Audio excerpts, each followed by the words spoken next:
Hope everybody out there is having a fantastic weekend, gearing up for Game 2 of the NBA Finals. This is 76ers Now. I'm Chase Sr. Let's get into it. Coming up, details on Tyrese Maxey's contract extension, also some draft buzz for Philadelphia. Could the Sixers draft Jared McCain? We have a scouting profile coming up on a Sixers draft prospect. First, we continue to have this June sub battle with the Miami Heat report, and right now we're losing by 14 subscribers. The good news is we can change that literally right now.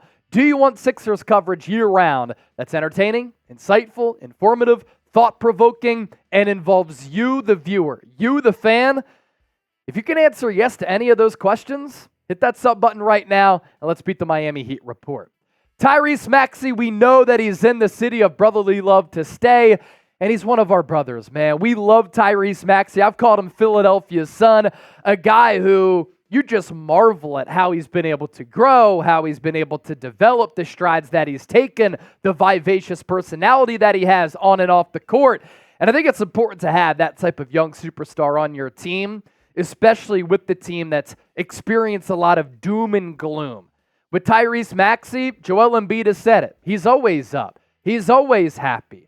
He's always positive, and hopefully that can start to really trickle out to all parts of this organization. And then the play obviously speaks for itself. He's developing into such an elite player. And as we thought, Maxey expected to sign a contract with Philadelphia. And let's dive into the details here. Here is Maxey's contract projection according to Spotrac. In 2024-2025, upon signing that deal, he's set to make $35.5 million, a massive increase over what he was originally making on his rookie contract. He's earned it. Year 2, it goes up to $38.3 million for the 2025-2026 season. Year after that, $41.1 million, 2027-2028, escalates up to $44 flat, and then in 2028-2029, $46.8 million. In totality, for Tyrese Maxey, that is a 5-year, $205.9 million max contract. And what's crazy is that if Maxey would have made an All-NBA team, it would have been more expensive. He would have received even more money. He could have made $245.3 million over 5 years, and frankly, I think that he was robbed out of being an All-NBA player. He really was one of the top guards in the entire NBA, and with Joel Embiid out, he had to keep the Sixers afloat for so long, an extended period of time, and he passed that test with flying colors. And when I talk about the growth and the development of Tyrese Maxey, look at these numbers here. This is what happens when you get in the lab and work on your game. 2020, 2021. Thank you, Mike Muscala, for hitting that shot in the bubble. It's what allowed the pick to convey to Philadelphia so that they could draft Tyrese Maxey. 8 points per game, 46% from the field, 30% from three. Look at the year-over-year improvement. And that's the story of Maxey's career and why so many Philadelphians have fallen in love with him. Doubles his points per game, doubles his assists.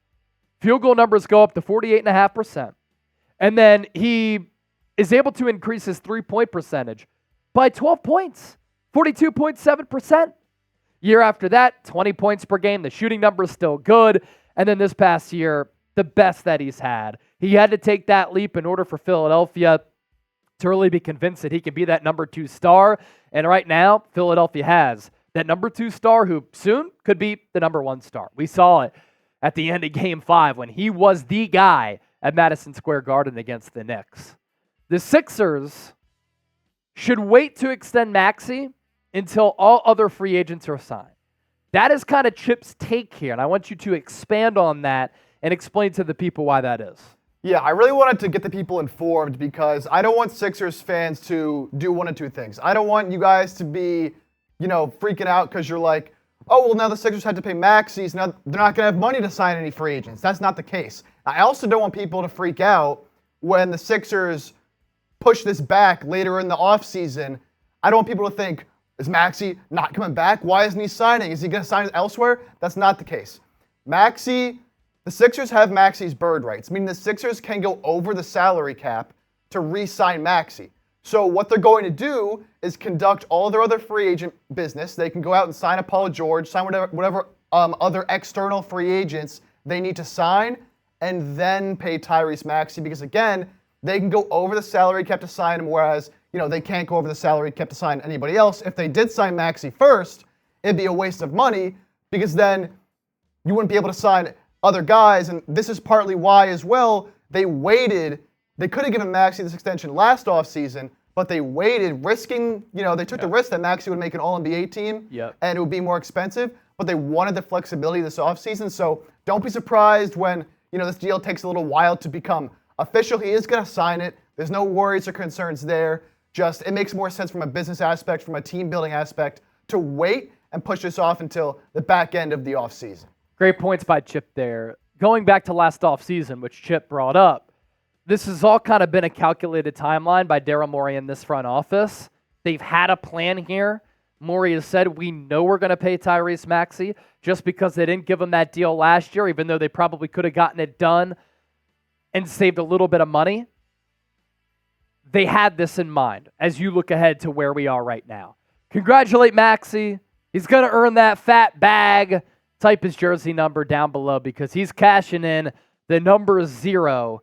And if there's a jersey you're to get for a Sixers player, I'd honestly go Maxey over Embiid. I really would. Even though Embiid's a legend, it's not a slate on him. Coming up next, some 76ers draft talk. Jared McCain. What could he bring to Philadelphia if the Sixers do take him? More on that in a moment. But first, make sure you sign up with Prize Picks. Do you want to get in on the action and get in on the game and make game day a whole lot more fun? Prize Picks is your answer. They make daily fantasy sports so easy. You pick 2 to 6 players. You choose more or less on the projected stat totals for a game, a match, or a season. And you can win some big-time money. Get a $100 deposit match at prizepicks.com/CLNS. Our picks for Game 2 of the NBA Finals. It's a big one, obviously, for Dallas after the Celtics were in fuego from deep in Game 1. Luka Doncic, more than 31.5 points. Jason Tatum, more than 14.5 boards and dimes. And then Kyrie Irving, more than 22.5 points. You plug in that link down below, deposit match up to $100. Pick more, pick less. You can withdraw your winnings within the Prize Picks app. You can also get in on the action. Major League Baseball, WNBA, whatever you want. Golf, they have it all. McCain to Philly. Let's talk about it. ESPN's mock draft has the 76ers taking the Duke guard with the 16th overall pick. Like what he was able to do this past year, but we'll dive further into his scouting profile here coming up. ESPN on McCain. He's been receiving interest high as the late lottery, with teams drawn to his shooting ability, intangibles, and work ethic. He might be more prepared than most freshmen to step into a role and help an NBA team. He figures to not last long into the teens with the Heat, 76ers, and Lakers in need of what McCain brings to the court. Depending on who falls, Philadelphia is in position to draft the best available prospect at number 16, but should he be angling to grab a cost-controlled role player to contribute during this window as Joel Embiid enters his 30s, and you have the rising star Tyrese Maxey ticketed for a big contract. The level of spacing and versatility McCain provides on offense should be attractive to Sixers fans, or to the Sixers. Expect this pick to surface in trade conversations, as Daryl Morey has been active for quite some time. So McCain here, 6'2", 203. Pretty good size for a guard. He doesn't have crazy length as far as the wingspan, 6'3.5". His numbers last year for Duke, 14.3 points per game, 5 rebounds, 46% from the field, and what you love to see, 41+% from beyond the arc. And here is that aforementioned scouting profile. He's a true sharpshooter from all spots on the floor. He's a methodical ball handler. He's also a very talented passer in the pick and roll. Pick and roll, Joel Embiid. Look how great that two-man game was at moments during that Knicks-Sixers series. Lacks a quick first step, so maybe sometimes he can struggle to beat you off the dribble. And then he's also a little bit undersized, who has some trouble at the rim. But I'm a believer, Chip, that if you can shoot and you can have defenders having to face guard you because of that, you can work on that technique to get crafty with trying to beat those players. You start with the three-point shot, especially for a guard in today's era. And I love this selection. We'll see come draft night if he lasts this long. As ESPN mentioned, he's a talented player and a young player, so teams at that back end of the lottery are going to be interested in him.